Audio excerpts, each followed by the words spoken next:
STR as டைரக்டரா எப்படி இருந்தார்? உங்க 2 பேருக்குள்ள இருக்கக்கூடிய விஷயங்கள் எப்படி இருந்தது? மன்மதன் ஒரு படம் இருக்குல்ல, காலையில போறப்போ 9 கேமரா வந்திருக்கு. 9 கேமரா ஆப்ரேட் பண்ணது அசிஸ்டண்டே கிடையாது எனக்கு. முதல் தலைவா கேமராலாம் வந்துருச்சா அப்படி கேட்டாரு.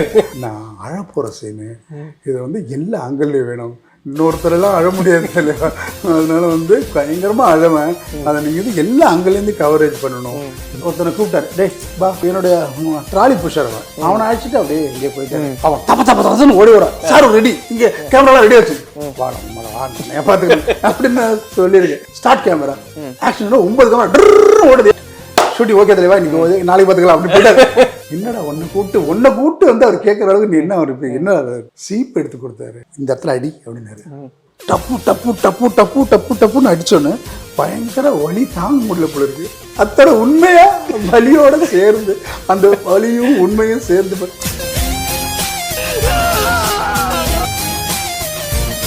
ஆனா மணி சார் வந்து கன்சிஸ்டன்டா திருமலை நகர் பேலஸ் வந்து எல்லா படங்களையும் யூஸ் பண்றாரு. ஏர்லி மார்னிங் 5:30யும் ஏர்லி ஈவினிங் 6:30யும் அவர் படத்தில் தவிர்க்க முடியாத விஷயங்கள். அவர் 3த்தையும் தவிர்த்துட்டு சொன்னா அவரால் படமே எடுக்க முடியாது நான் நினைப்பேன். எல்லா படங்களுமே வந்து நடுராத்திரில் 12 மணிக்கு வந்து அந்த பொண்ணு ஓடுவா, பம்பாயில் வந்து ஓடுவா. அப்படியே லாங் ஷாட் கட் பண்ணுறப்ப பார்த்தீங்கன்னா காலைல 4:30 மணிக்கு எடுப்பாரு. மணி சார் படமா சன்ரைஸ் கால்ஷீட் கிடைக்கும் சார் இந்த லைட் மேலாம் சொல்லுவாங்க. இந்த டைரக்டருக்கு என்ன விஷயம் வேணும், இந்த மூடில் இந்த லைட்டிங் இந்த சீன் படிக்கிறப்பே தெரிஞ்சிடும் அந்த மூடு. சினிமாட்டோகிராஃபி படிச்சுன்னா டைரக்டர் ஆகலாம், நீ டைரக்டராக படிச்சுன்னா சினிமாட்டோகிராஃபர் ஆகவே முடியாது, ஆகவும் கூடாதுன்னு நினைப்பேன். சினிமாட்டோகிராஃபி படிச்சுட்டு டைரக்டர் ஆகிறது இன்னும் ட்ரை பண்ணிட்டு இருக்கேன், அவ்வளோதான்.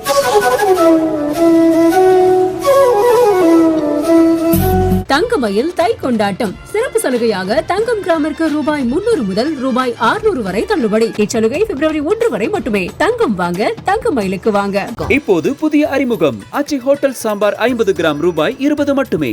டெபியூ டைரக்டர்ஸ் வரிசையில எஸ்டிஆரும் வந்து வல்லவன் அப்படின்ற ஒரு படத்தை வந்து டைரக்ட் பண்ணாரு. அந்த படத்துக்கு நீங்க தான் சினிமாட்டோகிராஃபி பண்ணீங்க. அதுக்கு முன்னாடி அவருடைய படங்கள் மன்மதன், தொட்டி ஜெயா போன்ற படங்களை நீங்க ஒர்க் பண்ணிருந்தீங்க. எஸ்டிஆர் ஆஸ் டைரக்டரா எப்படி இருந்தார்? உங்க 2 பேருக்குள்ள இருக்கக்கூடிய விஷயங்கள் எப்படி இருந்தது? மன்மதன் ஒரு படம் இருக்குல்ல, அந்த படத்துக்கு டைரக்டருக்கு சிம்பு தான் அப்படிங்கிற ரகசியத்தை நான் உடைச்சிடுறேன். ஏன்னா அவர் தான் அந்த படத்தோட டைரக்டர். ஏன்னா ஏஜே முருகன் வந்து அந்த ஸ்கிரிப்ட் எழுதினது அவர் தான்.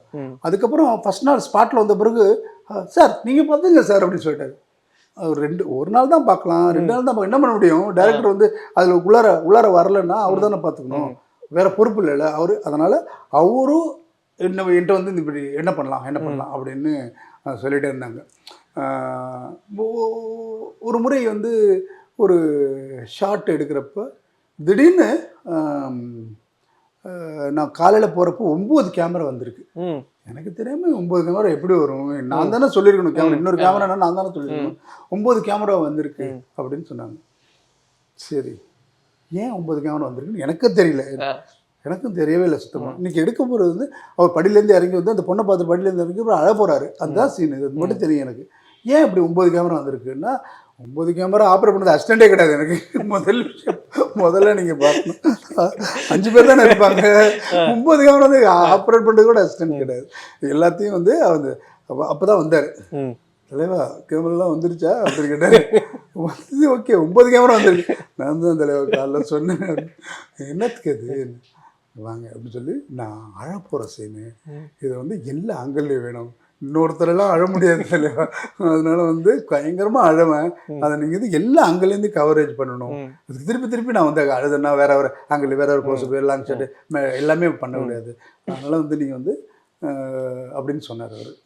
9 கேமரா ஃபிக்ஸ் பண்ணுறதே பெரிய சேலஞ்ச். இங்கேருந்து இங்கே லைட் வந்துடும், அங்கே லைட் வந்துடும், சேலஞ்ச் இல்லை அது. சரின்னு 9 கேமரா ஃபிக்ஸ் பண்ணிடுச்சு. அந்த கேமரா அட்டெண்டர் இருக்காங்கல்ல, டே இந்த கேமரா பார்த்துக்கடா, ஸ்டார்டிங் தான் அது, நீ ஒன்றும் பண்ண பேசாமல் பார்த்துக்கோ அப்படின்னு சொல்லிச்சு. ரெடி சார் ரெடின்னு சொன்னாங்க. வந்து ஸ்பாட்டில் வந்து நின்னார். ரெடியா தலைவா அப்படின்னு கேட்டார். ரெடி, சரி ஒரு நிமிஷம் எனக்கு டைம் கொடுங்கன்னாரு. அவர் பிள்ளை நடந்து போகிறார். ஒருத்தனை கூப்பிட்டாரு, டே வா அண்ணாமலை வா அப்படின்னு. அவங்க 2 பேரும் போகிறாங்க. என்னடா டேக் ரெடி, ஷார்ட் ரெடி, எங்கேயோ போகிறாங்களோ 2 பேரும் அப்படியே போய் என்னுடைய ட்ராலி புஷர் அவனை அழைச்சிட்டு அப்படியே எங்கேயோ போயிட்டாரு. போய் அவங்க 2 பேரும் ஏதோ பேசிட்டு, ட்ராலி தள்ளுறனோட ஹீரோவுக்கு என்ன பேச்சு எடுக்கிறது, 10 நிமிஷம் 2 பேரும் பேசிகிட்டே இருக்காங்க. பேசிட்டே இருக்கேன் அப்படி பேசிட்டே இருக்கேன். நான் இங்கேருந்து லாங்லேருந்து பார்க்குறேன், வரட்டும் அவனை கொண்டுறான் என்ன விட்டு இந்த ட்ராலி பிக்சரோட பேசிட்டு இருக்காரு அப்படின்னு வச்சுட்டேன்னா அவன் தப்பன்னு ஓடி வரான். சார் ரெடி, இங்கே கேமராலாம் ரெடி வச்சு வாடம் உன்னைய பார்த்துக்கணும் அப்படின்னு நான் சொல்லியிருக்கேன். அவர் வந்தோடனே அவர் ஸ்பாட்டுக்கு வந்தார். ஸ்டார்ட் கேமரா ஆக்ஷன் 9 கேமரா ஓடுது. ஏன்னா நெகட்டிவ்ல இது ஓடி 400 feet தான் அது. பயங்கரமாக ஃபாஸ்ட்டாக போகுது. அப்படியே அழறாரு, பயங்கரமாக அழறாரு. எல்லா ஆங்கிலும் camera coverage cut shooting okay தலைவா இன்னைக்கு நாளைக்கு பார்த்துக்கலாம் அப்படி போயிட்டாரு. அந்த பயலை கூப்பிட டே வாடா என்னடா உன்னை கூப்பிட்டு அவர் கேட்குற அளவுக்கு நீ என்ன அவர் இப்போ என்ன ஒன்றுமே இல்லை சார். அவர் ஏதோ ஒன்று எடுத்து கொடுத்தாரு. என்ன சீப்பு எடுத்து கொடுத்தாரு. என்ன என்கிட்ட சீப்பு கொடுக்குற தலை சீப்பு சொல்கிறாரா அப்படின்னு கேட்டேன். இந்த இடத்துல அடி அப்படின்னாரு. சார் அட்ராங் அப்படின்னு சொன்னார். டப்பு டப்பு டப்பு டப்பு டப்பு டப்புன்னு அடித்தோன்னு பயங்கர வலி தாங்க முடியல போல இருக்கு. வலிக்கு முன்னாடி வலியோடு அழுதுருக்கு. அதை அத்தனை உண்மையாக வலியோடு சேர்ந்து அந்த வலியும் உண்மையும் சேர்ந்து ஒரு ஆக்டர் அதை பர்ஃபார்ம் பண்ணுறதுக்கு அது எதுக்குள்ளார போயிட்டு வராரு அப்படிங்கிற விஷயம் எனக்கு உண்மையிலே சேலஞ்சிங்காக இருந்துச்சு. சும்மா அது மாதிரி அந்த விஷயத்துல கௌதமோட ஒரு படம் பண்ணார்ல, அந்த படத்துல அவரோட பர்ஃபார்ம் பண்றப்பெல்லாம் இவர் இந்த சமயத்தில் என்ன பண்ணியிருப்பாரு, இதுக்கு முன்னாடி என்ன பண்ணியிருப்பாரு, இது எப்படி சேலஞ்சாக ஒர்க் பண்ணியிருக்காருன்னு எனக்கு தோணுச்சு. அந்த மாதிரி ஒரு சேலஞ்சான ஒரு படமா இருந்துச்சுன்னு தான் நான் நினைக்கிறேன். Beautiful sir. எனக்கு நீங்க சொல்றப்ப பயங்கர மேட்டருக்கு கிடைக்குது. அதுவே செம்ம இன்ஸ்பைரிங்கா இருக்கு சார். பட் அஸ் a டைரக்டரா அவரு அந்த ஒரு விஷயம் அது டைரக்டரோட விஷயம் தானே. 9 கேமரா வைங்கன்னு சொல்றது யாரோட ஐடியா? அது ஒரு டைரக்டர். இப்படி விஷயம் நம்ம கரெக்டாக கேப்சர் பண்ணணும். கொஞ்சம் அதிகம் தான், 9 கேமரா அது அதிகம் தான், 4 கேமரா போகுது. அது மாதிரி நிறைய விஷயத்த அவர் சேலஞ்சாக பண்ண ட்ரை பண்ணுவார். ஒரு படத்தில் அந்த படம் ஃபுல்லாக பல்லுலாம் வச்சுட்டு வந்தது. அதெல்லாம் அவரோட விஷயம் அவர் கண்டினியூ பண்ணாமல் விட்டார். அவரே டைரக்ட் பண்ணி அவரே ஷூட் பண்ணி அந்த சேலஞ்சை கரெக்டாக ஹேண்டில் பண்ணாமல் விட்டார். நிறைய பேர் எதிர்பார்க்குறாங்க எப்போ சிம்பு டைரக்ஷனுக்கு வருவார். அவர் ஆக்சுவலாக நிறைய ஸ்கிரிப்டோட ஐடியாலாம் வச்சிருக்காரு. நிறைய ஸ்கிரிப்ட் அவர் ஷூட் பண்ணுறதுக்காக வச்சுருக்காரு. நிறைய ஸ்கிரிப்டை சின்ன சின்ன சின்ன சின்ன ஐடியாக்கள் நிறையா இப்படி ஒரு கதை பண்ணலாம்ல தெரியவா, இப்படி ஒரு கதை பண்ணலாம்ல அப்படின்னு சொல்லுவார். ஆனால் அது அவர் இது பண்ணுறாரு. இப்போ வெற்றிமாறன் சாரோட சேர்ந்து ஒரு படம் பண்ணுறாரு. அந்த படம் டெஃபினட்டாக வேற ஒரு வெற்றிமாறனும் இவரும் சேர்றப்போ வேற ஒரு சேலஞ்சு வேற ஒரு லீக்ல வரும்ல, கண்டிப்பாக அது ஒர்க் ஆகும்னு தான் நான் நினைக்கிறேன். அதுக்கப்புறம் இந்த படம் முடிஞ்ச பிறகு டெஃபினட்டாக டைரக்ட் பண்ண வரும்னு தோணுது எனக்கு. பேச்சு இருக்கு, எஸ்டிஆர் 50 எஸ்டிஆர் பண்ணுவாருன்ற ஒரு பேச்சு ஒன்று இருக்கு. ஸோ அதை நம்ம வெயிட் பண்ணி பார்க்கலாம் சார். அண்ட் கௌதம் சாரோட ஜேர்னில அவருமே டைரக்டர்ல நடிகர் ஆயிட்டார். இன்ஃபேக்ட் சின்ன சின்ன ரோல்ஸ் முன்னாடி மின்னலையில அண்ட் அது பத்தி குட்டியா பண்ணிட்டு இருந்தாரு. நீங்க ஏன் ஆக்டிங் பக்கம் வரல? காக்கல ஒரு குட்டி ரோல் பண்ணீங்க. ஒருத்தன் அங்கேருந்து வந்தாங்க, சார் நீங்க அப்படிங்களா? ஆமாம் நான் கேமராமேன் அப்படிங்க. இல்லை சார் அந்த இந்த கிருஷ்ணா படத்தில் நீங்கள் நீ சேர்னு அதில் நீங்கள் நடிச்சிருப்பீங்களே போடாங்க. நான் இப்போ படம் பண்ணிட்டேன், அதை போய் ஞாபகம் வச்சு நான் அங்கேருந்து கேட்குறேன். உனக்கு எவ்வளோ இது இருக்கும். அப்போ எனக்கு ஞாபகம் வச்சுக்கிறது அந்த 2 ஷார்ட்டில் ஞாபகம் வச்சுட்டு இருக்கானுங்க. தொட்டிச்சாலை பார்த்தீங்கன்னா அப்படின்னு ஒரு குளோசப்பில் வச்சுருந்து விஎஸ்ஆர் சுரை சொல்லியிருப்பாரு, அடிக்கிறதுக்கு தான் 10 பேர் அப்படின்னு ஒரு டைலாக். நீங்கள் அதை ஹீரோ இன்ட்ரடியூஸ் பண்ணுறேன், நீங்கள் பண்ணுங்க தலைவா அப்படின்னு சொன்னார். அதை ஞாபகம் வச்சு கேட்பானுங்க. டேய் அந்த படத்தில் கேமராமேன் அந்த அதை நீங்கள் கேட்க மாட்டேங்கிறீங்க. அது நடிக்கிறதுக்கு அவ்வளோ வேல்யூ சார். ஆக்ட் பண்ணுறதில்ல, எஸ்டாப்ளிஷ் ஆகிறதில்ல, எல்லோரும் ரெஜிஸ்டர் பண்ணுறது. சீரியல் ஆக்டர்லாம் ஒர்க் மொக்கிறாங்க. எப்படின்னா ஆக்டிங்கோட வேல்யூவும் பர்ஃபார்மன்ஸும் அதுக்கான உண்மையாக அவங்க இப்போ டெடிக்கேட் நிறையா ஆக்டர்லாம் உண்மையாக படத்தில் இருக்க மாதிரி நேர்மையாகவும் டெடிக்கேட்டிவாகவும் பண்ணுறாங்க. நான் எனக்கு இந்த ஐடியா ஒரு பர்சன் கூட இல்லை. இந்த கண்டினியூஸாக 2 டைலாக் சொல்ல முடியுமான்னு எனக்கு தெரியல. ஏன்னா அது ஒரு பெரிய ப்ராக்டிஸ். ஆக்சுவலாக அது ஒரு பெரிய ப்ராக்டிஸ், அது ஒரு பெரிய சாகா. கேமரா பார்த்து நின்னொன்று எதிர்த்தாப்பில் யாருமே இல்லாமல் நீங்கள் ஒரு dialogue I love you meteor அப்படின்னு சொல்கிறது எவ்வளோ பெரிய விஷயங்கிறது உங்களுக்கு தெரியாது. நீங்கள் நேராக லென்ஸுக்கு முன்னாடி பார்த்து அப்படியே beautiful I love with you அப்படின்னு சொல்கிறது ரொம்ப ரொம்ப கஷ்டமான விஷயம் யாருமே இல்லாமல். க்ளோஸ்அப் எடுக்கிறப்ப நீ வேணால் சேஷன் எடுக்கிறப்ப ஏற்றப்பல யாராவது உட்காந்துருப்பாங்க, இல்லை ஓவர் ஷோல்டர் ஷாட் ஓஎஸ்எஸ் எடுக்கிறப்ப. ஆனால் க்ளோஸ்அப் எடுக்கிறப்ப நீங்கள் என்ன பண்ணுவீங்க, நீங்கள் எங்கே பார்த்து சொல்லுவீங்க, எந்த எமோஷனை நீங்கள் கரெக்ட். அது பெரிய பெரிய ஹார்ட் கோரிங் ஆக்டரோட விஷயங்களை வச்சுக்கோங்க. எதுவுமே இல்லாமல் பயங்கரமாக கொல்ல போட மாட்டேன் அப்படின்னு சொல்லுவேன். யாரை பத்திரா கொல்ல போட மாட்டோம், யாருமே இல்லையடா, கேமரா தானே இருக்கு. அதுதான் பெரிய விஷயம், நடிக்கிறது ரொம்ப பெரிய விஷயம். கண்டிப்பா. அண்ட் ஆக்டிங்ல இன்னைக்கும் வந்து அந்த ஒரு டாப் நாட்ச்ல இருக்க இன்னொரு நடிகர் வந்து விக்ரம் சார். ஸோ உங்களோட படத்துல இருமுகன் வந்து ரொம்ப முக்கியமான ஒரு படம். ஸோ இருமுகன்ல வந்து சாரோட கதாபாத்திரம் 2 டிஃப்ரெண்டான கதாபாத்திரங்கள் ப்ளே பண்ணியிருப்பாரு. ஸோ உங்களுக்கு அந்த அந்த அந்த கேரக்டரோட லுக் பார்த்தப்ப, அந்த கேரக்டர் பண்ண விஷயங்கள் பார்க்குறப்போ, விக்ரம் சாரோட டெடிகேஷன் பார்க்குறப்போ, அந்த ஸ்பேஸ் எப்படி இருந்தது சார் ஒர்க்கிங் இன் இருமுகன்? இதுக்கு முன்னாடி இதுக்கு முன்னாடி பீமான்னு ஒரு படம் பண்ணியிருக்கேன். அந்த பீமாவோட ஒரு லுக் வந்து எல்லாருமே சொல்லியிருக்காங்க, பீமாவோட லுக் அவர் ரொம்ப பியூட்டிஃபுல்லாக கரெக்டாக அந்த ஷர்ட்லாம் தூக்கி போட்டு அப்படிலாம் அந்த படத்தில் பண்ணியிருப்பார். த்ரிஷாவோட காம்போவில் அந்த சாங்கில் அது இது எல்லா அந்த சாங்லாம் வந்து பியூட்டிஃபுல்லாக வந்து ஒர்க் ஆச்சு. அப்போவே விக்ரமோட நல்ல ராப்போ இருந்துச்சு. ஒரு ஒரு ஒரு ஆக்ஷன் போர்ஷன் பண்ணோம். வந்து நின்னாரு, ரெடியா அப்படின்னு கேட்டார். ரெடின்னு சொல்லுவோம். லைட்டிங்லாம் பண்ணலையே அப்படின்னு கேட்டார். ஏம்மா நீ வந்து ஆமாம் ஃபஸ்ட் பாட்டுக்கு அப்படின்னு நான் பார்த்துக்கிறேன் அப்படின்னு நான் சொன்னேன். வந்து நின்று பார்த்துட்டு லைட்டிங்கே இல்லை தலைவா, எப்படி இருட்டில் எடுக்க போகிறீங்களான்னு அதை பாருங்கள், டக் ஆன் பண்ணால் ஒரே ஒரு லைட் அப்படிங்கிறத வச்சு ஒரு சோர்ஸில் எடுத்த லைட்டு, வேறு எந்த லைட்டும் பண்ணல. எல்லா ஆக்ஷனுக்கும் எல்லா ஆங்கிளுக்கும் இப்படி எல்லாமே வந்து ஒரு சின்ன சோர்ஸில் இருக்கும். ஆப்போசிட் ஆங்கிள் போனால் வந்து அது ஃப்ளாட் லைட்டாக மாறும். இப்படி சுற்றி வர்றப்போ வந்து கிளார் வரும். இப்படி எல்லாமே ஒரே லைட்டில் ஷூட் பண்ணி வந்து அமேஸ் ஆகிட்டாரு. லைட்டு போடுன்னு சொன்ன ஒரே ஒரு லைட்டில் இருந்து ஃபைட்டை எடுத்துட்டு நீ அப்படின்னு அவர் வந்து ரொம்ப கட்டி பிடிச்சுவார். அதனால் அவர் நல்ல விஷயத்தை பயங்கரமாக தெரிஞ்சது. ஏன்னா அவருக்குள்ளார ஒரு டேரக்டர் உட்காந்து பயங்கரமாக தூங்கிக்கிட்டே எப்போ வேணாலும் வெளில வருவோம் அப்படிங்கிற மாதிரி விக்ரமுக்கு இந்த இது இருக்கும். அது வந்து இருமுகனில் வர்றப்போ வந்து இந்த கேரக்டரும் நானே பண்ணுறேன் அப்படின்னு அவர் டைரக்டர் சொல்கிறப்ப அவர் இனிஷியலி வேற ஒன்று இருக்கலாமோ அப்படிங்கிற எண்ணம் இருந்துச்சு. அவர் இந்த கேரக்டர் பண்ணுறணுன்னு எண்ணம் இருந்துச்சுன்னா அவரே பண்ணலாம், இல்லைன்னா வேற ஒருத்தர் நம்ம போகலாம் தான் ஆனந்த் சங்கர் சொல்லுது. ஆனந்த் ஒரு நல்ல ரைட்டர், நல்ல டைரக்டர், ஒரு ப்ராப்பரான ஒரு அப்ரோச்ல ப்ராப்பரான ஃபில்ம் மேக்கர். அவர் வந்து கரெக்டாக எழுதுவார், கரெக்டாக எடுப்பார், தேவையில்லாத அனாவசியமாக எந்த விஷயத்தையும் பண்ண மாட்டார். அவ்வளோ கரெக்டான ஒரு டேரக்டர், ரொம்ப பிடிச்ச டேரக்டர் கூட. சின்னோண்டு படத்தை வந்து அரிமா நம்பிங்கிற படத்தை வந்து சின்னோண்டு படத்தை வந்து அதை வந்து ஊதி இன்னமும் வந்து அரிமா நம்பி மாரி ஒரு த்ரில்லர் வேணும் சார் அப்படின்னு சின்ன பசங்க பண்ணுற ஒரு டேரக்டர் அவர் எனிமி பண்ணார். இருமுகன் எனிமி ஒரு படம், அதுவும் ஒரு டபுள் ஹீரோ வச்சு பண்ணியிருப்பாரு. அதுக்கெல்லாம் எனக்கு ரொம்ப விஷுவலாக சேலஞ்சாக இருக்கும். எனக்கு அவரோட படம் எப்போ பண்ணணும் அப்படிங்கிற எனக்கு வருஷத்துக்கு ஒரு படம் பண்ணிட்டு அவரோட அப்படிங்கிற எண்ணம் இருந்துகிட்டே இருக்கிற ஒரு டேரக்டர். அதேமாதிரி கிருஷ்ணாவும் ஜில்லுன்னு ஒரு காதல், கிருஷ்ணாவும் வந்து ஜில்லுன்னு ஒரு காதல் ரொம்ப க்ளோஸ் டு ஹார்ட் ஃபிலிம் அது. அது வந்து இப்போ யாராவது 40 வருஷம் வந்து உங்களுக்கு பிடிச்ச படம் என்னன்னா ஜில்லுன்னு இருக்காது தான் சொல்லுவாங்க. ஒரு இடத்துல நின்றுட்டே இருக்கீங்க, அப்போ வந்து ஒய்ஃபோட நின்றுட்டு இருக்கீங்க, அப்போ வந்து ஒரு ஒரு ஒரு ஒரு கேர்ள் கிராஸ் பண்ணி போகிறா,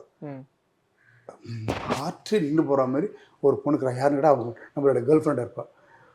அவள் போகிறான்னா எப்படி இருக்கும், அதான் அந்த படம் அப்படின்னு சொன்னார் அவர். என்ன படத்தோட கண்டென்ட் என்ன சொல்கிறப்ப, உன் ஒய்ஃபோட நின்றுட்டு இருப்போ உன் கேர்ள் ஃப்ரெண்ட் ரொம்ப வருஷமாக லவ் பண்ண ஒரு கேர்ள் ஃப்ரெண்ட் கிராஸ் பண்ண உன் இதயம் எப்படி இருக்கும், பக்கத்தில் திரும்பி பார்த்தா உங்கள் ஒய்ஃப் என்ன பண்ணலாம் அப்படின்னு அந்த அந்த மூடில் தான் அந்த படம் இருக்கும்னு சொன்னார். அந்த படம் ஃபுல்லாக இருந்துச்சு. அப்போ கேட்பா, நான் கௌதமோட ஒய்ஃப் அப்போ நான் அப்படின்னு கேட்பேன். அதுவே படம் அப்படி ஸ்டாண்டர்ட் ஆகி அந்த அந்த டைமில் அது வந்து சின்னதாக ஒர்க் ஆகலை. ஆனால் அதுக்கப்புறம் எல்லாரோட ஃபேவரட் ஃபிலிம் வந்து ஜில்லுன்னு ஒரு காதலாக தான் இருந்துச்சு. அந்த வாலி சார் எழுதின பாட்டு, ஏஆர் ரஹ்மான் சார் மியூசிக் எல்லாம் இன்னமும் வந்து எல்லாரும் அவருடைய ஃபேவரட். நிறைய பேர் வந்து அந்த ஜில்லுன்னு ஒரு காதலோட சாங் இருக்குல்ல, முன்பேவா அப்படின்னு ஒரு மொபைலெல்லாம் வந்து ரிங் டோனாக வச்சுருப்பாங்க. டக்கு நமக்கு ஷாக்காகும், ஓய் நம்ம படத்தை வச்சுருக்காங்கடா அப்படின்னு. அந்த மாதிரி ஒரு நைஸ் சார். நீங்கள் பீமா சொன்னால இந்த பாயிண்ட் வரேன். ரகசிய கனவுகள் அண்ட் கண்ணாலனே, இந்த ரெண்டுக்குமான ஒரு ஒற்றுமை ஒன்று இருக்கு. ஒன்றுமே இல்லை, அதே இடத்துல எடுத்தது. நான் தான் சொன்னேன். நான் என்ன எல்லாருடைய ட்ரீமும் எல்லாருடைய விஷயமும், நீங்கள் நாளைக்கு நீங்கள் போய் அங்கே போகிறப்ப நான் போய் ஒரு ஆர்டி சார் ஆஃபீஸ் போனேன், செம்மையாக லுக் இருந்துச்சு, அந்தமாரி இந்த ஆஃபீஸை மாற்றலாமா அப்படின்னு ஒரு உங்களுக்கு தெரியாமலே ஒரு துளி எண்ணம் வந்துச்சு. கொஞ்சம் கூட வந்துச்சு வரலாமான்னு எண்ணம். நான் அதான் சரியான்னு சொல்ல. அது மாதிரி கண்ணாலனே சாங் நான் ஷூட் பண்ணுறப்போ பாம்பேல ஷூட் பண்ணுறப்போ அந்த லொக்கேஷன் பார்த்தேன். கண்ணாலனே வந்து இதில் பேலஸ், திருமலை நாயக்கர் பேலஸ், அதே தான், அதே இடத்துல தான் வந்து ரகசிய கனவுகள் ஜில் வந்தும் அங்கே தான் ஷூட் பண்ணுவோம். அந்த இடம் பார்க்குறப்ப ஒற்றுமை உங்களுக்கு இப்படி ஒன்றா வந்துச்சுன்னா அதில் வந்து அந்த பாட்டு மாதிரி தெரிஞ்சிடக்கூடாது, ஆனால் அந்த லொக்கேஷன் தான் எடுக்கணும்னு சொல்லி நிறைய கிளாத்லாம் தொங்க அதெல்லாம் தொங்க விட்டு வேற ஒரு இடம் மாதிரி காமிச்சு ஏமாத்திரை பயமே ஒழிஞ்சு கண்ணாலனை பார்த்த லொக்கேஷனில் தான் லிங்குசாமி சார் இங்கே பண்ணலாமா சார் இந்த படம் மாரி பண்ணலாமா அப்படிங்கிறப்ப சார் அது அப்போ நல்ல எஸ்டாப்ளிஷ் பண்ணிட்டாரு ராஜீவ் மேனன் சார். நான் எனக்கு அவர் அப்போ ஷூட் பண்ணுறப்ப வேறு ஆங்கெல்லாம் வச்சுருக்கேன், அது மைண்டில் வச்சுருக்கேன். எல்லா பயிலும் அசிஸ்டண்டாக இருக்கப்போ வந்து அவன் படத்துக்கு ஒன்று வச்சுக்குவான். இன்றைக்கி மட்டும் இல்லை, எல்லா பசங்களும் அசிஸ்டண்டாக இருக்கப்போ நான் மட்டும் இந்த படத்தை பண்ணணும்னு வச்சுங்களேன், இந்த இடத்துல வேற ஒரு ஆங்கிள் இப்போ இவர் எங்கேயோ வைக்கிறாரு அப்படி நினச்சிக்கிட்டே நிற்கிறது எனக்கு தெரியும். என்ன எல்லாம் ஜூம் பண்ணி பார்க்குறேன், என்னடா நீ என்னடா நினச்ச என் படத்தில் வேற ஒரு லொக்கேஷன் பண்ணுறேன் அதுன்னு கேட்டுன்னு இருக்கான் அவனு. இல்லை சார் தெரியல எனக்கு விடுறா அப்படின்னு நாங்கள் பேசியிருக்கோம். அதுமாரி அந்த படம் பண்ணுறப்ப இந்த படத்தில் இந்த லொக்கேஷன் எப்படியாவது ஒரு சாங் எடுக்கணும் சான்ஸ் வர்றப்ப நான் நினச்சிக்கிட்டே இருந்தேன். கரெக்டாக லிங்கர் சொன்னேன், அது ஒர்க் ஆச்சு. அதனால தான் உங்களுக்கு ஒற்றுமை ஒன்று வந்துச்சு. Super sir. ஆனால் மணி சார் வந்து கன்சிஸ்டண்டாக திருமலை நகர் பேலஸ் வந்து எல்லா படங்களையும் யூஸ் பண்ணுறாரு. இப்போ குரு படத்தில் தேரபின்னா ஆறுவரிய பாட்டாக இருக்கட்டும், இருவர் படத்தில் முக்கியமான போர்ஷன்ஸ் வந்து திருமலை நகர் பேலஸ்ல இருந்தது. அண்ட் கண்ணாலனே பாடலாக இருக்கட்டும். எப்பயாவது உங்களுக்கு அது தெரிஞ்சது? அது வந்து அவருக்கு வந்து ஒரு ஏன்ஷியண்டான பில்டிங்கில் ஏன்ஷியண்டான லுக் இருக்கிற எல்லா படமும் பிடிக்கும். இந்தியன் எக்ஸ்பிரஸ் பில்டிங்னு ஒன்று இருந்துச்சு, அப்போ நீங்கள் இருந்திருக்கீங்க என்னன்னு தெரியல எனக்கு.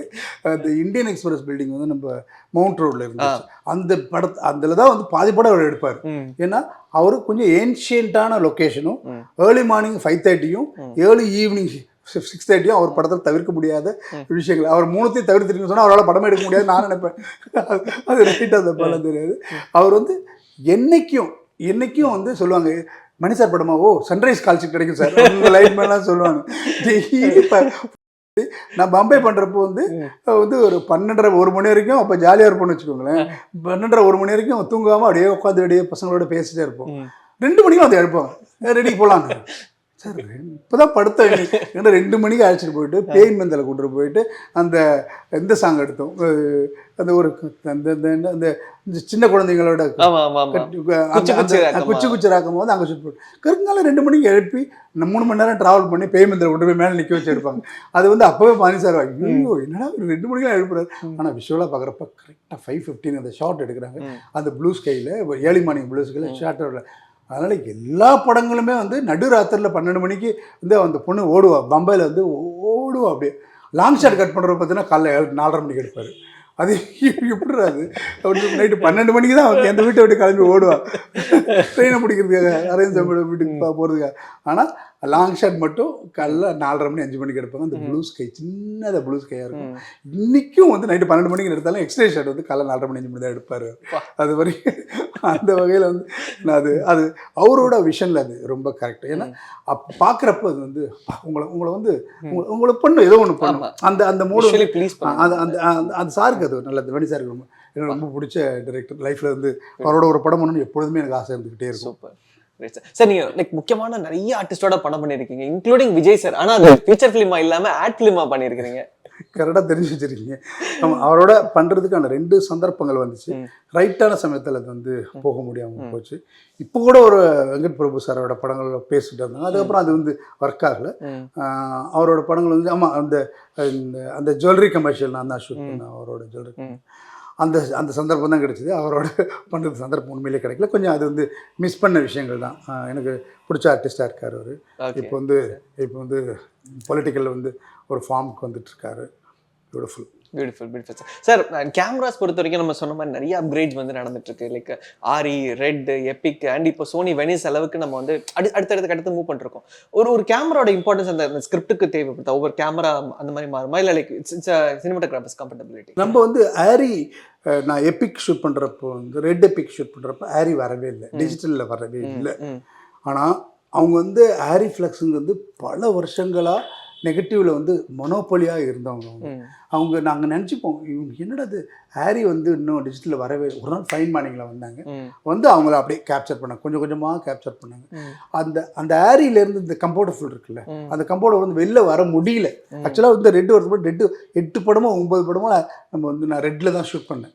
அதுக்கப்புறம் இந்த ஹாரி வந்த பிறகு அதுலேருந்து ஷூட் பண்ண ஆரம்பித்த பிறகு இப்போ ஹாரியோட தான் இருக்கும். இப்போ வந்து இது S35 எக்ஸ்ட்ரீம் வரைக்கும். இப்போ எக்ஸ்ட்ரீம் கூட இந்த படத்தில் ஷூட் பண்ணோம். X35 எக்ஸ்ட்ரீமும் வந்து குக் 7i 8i லென்ஸ் வரைக்கும். என்னுடைய ஃபேவரட் வந்து S35ம் குக் 8 mm 8. Beautiful sir. ம் சூப்பர் சார். லைக் நிறைய இன்சைட்டிஃபுல்லான விஷயங்கள் வந்து நீங்க கொடுத்துருந்தீங்க. Like super. ஜாலியா இருந்தது இந்த கான்வர்சேஷன். ஒரு சினிமாட்டோகிராஃபர் கூட வந்து எனக்கு இவ்வளவு ஜாலியான ஒரு கான்வர்சேஷன் இது வரைக்கும் நடந்தது இல்லை. பட் பயங்கர ஜாலியா பயங்கர இன்ட்ரெஸ்டிங்கா இருந்தது. அண்ட் நிறைய டெபியூட் டைரக்டர்ஸ்க்கு நீங்க நிறைய விஷயங்கள் டீச் பண்றீங்கன்றப்ப இட்ஸ் லைக் ஸோ ஹாப்பி. ஏன்னா டீச் இல்ல, அவங்களோட விஷயம் வந்து நான் வந்து அவங்களுக்கு ஹெல்ப் பண்றேன்னு தான் சொல்றேன். டீச் நான் என்னதை பண்ண போறேன், நான் ஏஸ்தட்டிக்கலாக தான் அப்ரோச் பண்ணுவேன். அது வந்து டெக்னிக்கலாக அப்ரோச் டெக்னிக்கல் என்னைக்குமே வந்து அது A+B² மாதிரி தான். அந்த ஃபார்முலா மாற்றவும் முடியாது. டெக்னிக்கலும் அதுதான் இல்லையா? நீங்கள் வந்து 400 வச்சுக்கலாம், 5200 வச்சுக்கலாம், 8000 வச்சுக்கலாம். அது வந்து ஒரு ஃபார்முலா தான். அது வந்து அது ஒன்றுமே பண்ணாது.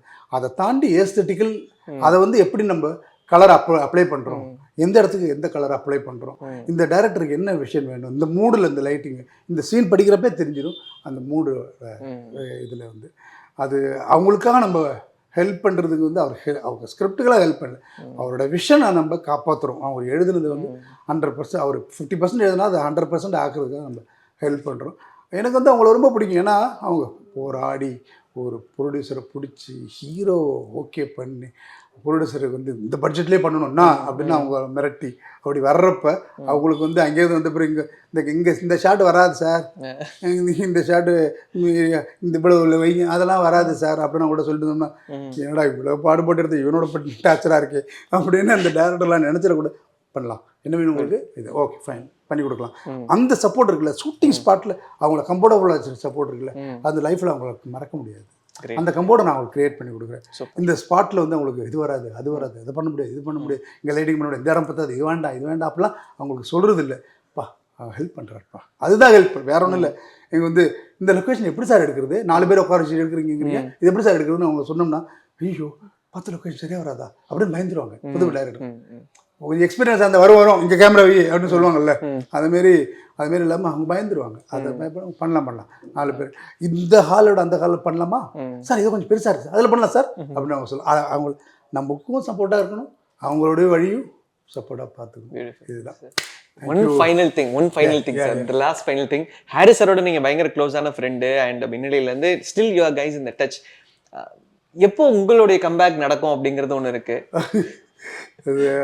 அதான் நம்ம இன்ஸ்டியூட்டில் போய் சேர்றப்ப ஃபர்ஸ்ட் இயர் சேர்றப்ப வந்து எனக்கு வந்து எதை சொன்னாலும் ஒரு கதை வருது, நான் என்ன பண்ணுறது பரவாயில்ல சார், நீங்கள் கதை சொல்லுங்கள், நல்லா இருக்குது சார் கேட்குறதுக்கு. இன்ஸ்டியூட்டில் போய் சேர்றப்ப வந்து ஃபர்ஸ்ட் இயரில் அப்ளிகேஷன் போட்டப்போ வரல.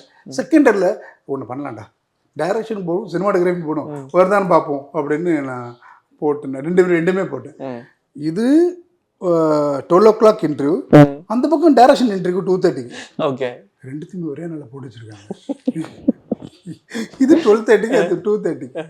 இது வந்து 12:30 முடிச்சுட்டு 12:30 சொல்கிறாங்க, ஆனால் எத்தனை மணிக்கு போய் முடியும்னு தெரியல. ஒரு 40 பேர் உட்காந்துருக்காங்க, அங்கே 2:30 போட்டிருக்காங்க, அங்கே ஒரு 10-15 பேர் உட்காந்துருக்காங்க. இதுலேருந்து ஓடி போய் அங்கே போய் எப்படி உட்காருதுன்னே தெரியல. அப்புறம் வந்து ஒரு ப்ரொஃபஸர் வந்தார், ரவிராஜ்னு ஒரு ப்ரொஃபஸர், ரொம்ப பியூட்டிஃபுல்லான ப்ரொஃபஸர். அவர்கிட்ட கேட்டேன், என்ன சார் இது ஒன்று இருக்குது, இது ஒன்று என்ன பண்ணணும், என்னவாகணும் அப்படின்னு கேட்டார். சார் இப்படி ஒரு கேள்வி கேட்டேன்னா நான் என்ன பண்ணுறேன், ஊர்லேருந்து வந்திருக்கேன் அப்படின்னு.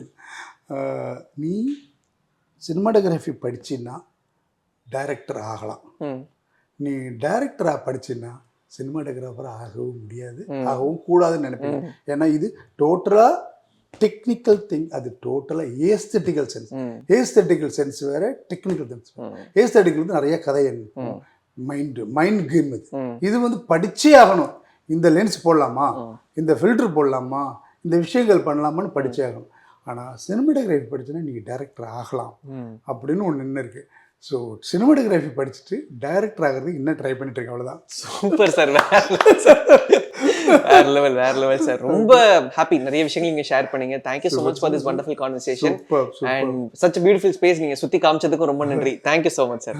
Thank you so much. All the very best. Thank you sir. ரொம்ப நாள் லெங்தி ஆயிடுச்சுன்னு ஒரு ஃபீல் இருக்கு, இருந்தாலும் எனக்கு தோணுதெல்லாம் சொல்லிட்டேன் நான். கண்டிப்பா சார், ரொம்ப ஜாலியா இருந்தது sir. Thank you sir. Super, thank you. Thangamayil தை கொண்டாட்டம் சிறப்பு சலுகையாக தங்கம் கிராமிற்கு ரூபாய் 300 முதல் ரூபாய் 600 வரை தள்ளுபடி. இச்சலுகை பிப்ரவரி 1 வரை மட்டுமே. தங்கம் வாங்க தங்கமயிலுக்கு வாங்க. இப்போது புதிய அறிமுகம் ஆச்சி ஹோட்டல் சாம்பார் 50 கிராம் ரூபாய் 20 மட்டுமே.